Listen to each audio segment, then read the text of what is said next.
Salut à tous, je m'appelle Antoine Caron et je suis heureux de vous accueillir sur cette chaîne dédiée à la pêche. Ici, je partage des astuces sur la pêche, le choix des appâts et des leurres, et j'aide également les débutants. Abonnez-vous pour rester toujours au courant. Et maintenant, passons au sujet du Écoutez, jour. cet article identifie un point de rouille sur un hameçon bien que cela puisse paraître évident. Il est important d'identifier les points de rouille lorsqu'ils apparaissent. Certaines parties d'un hameçon peuvent être rouillées sans entacher l'efficacité du piquant. Un revêtement est souvent appliqué sur les hameçons pour éviter qu'ils ne soient brillants. Les hameçons de couleur noire en sont quasiment tous dotés.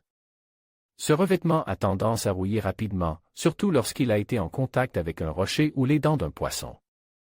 Un point de rouille sur ce genre de hameçon, tant qu'il n'est pas sur la pointe, ne nécessite pas un changement. Vérifiez simplement le piquant de la pointe, s'il pénétrait facilement, conservez-le. Les points de rouille apparaissent fréquemment au niveau de l'ardillon et ne sont pas gênants. Une pointe qui ne pique plus, une utilisation répétée d'un hameçon en mer induit inévitablement que la pointe va perdre de son piquant.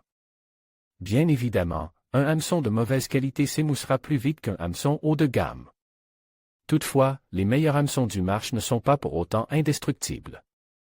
Si vous ne souhaitez pas les changer fréquemment, utilisez une petite lime pour aider le hameçon à garder du piquant dans le temps. Si vous pêchez en côte rocheuse, le fait d'accrocher avec un leurre risque non seulement d'émousser la pointe, mais surtout de la tordre.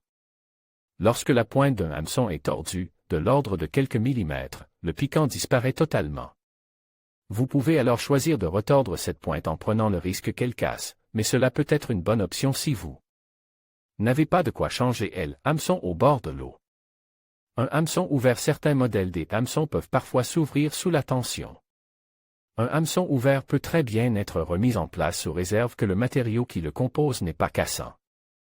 Vous rencontrerez sûrement des hameçons qui se tordent sans casser ou d'autres qui se cassent avant de plier. Lorsque l'on pratique des pêches fines, un hameçon ouvert après un accrochage peut être remis en place. Si le hameçon s'est ouvert lors d'un combat, il est préférable de le changer.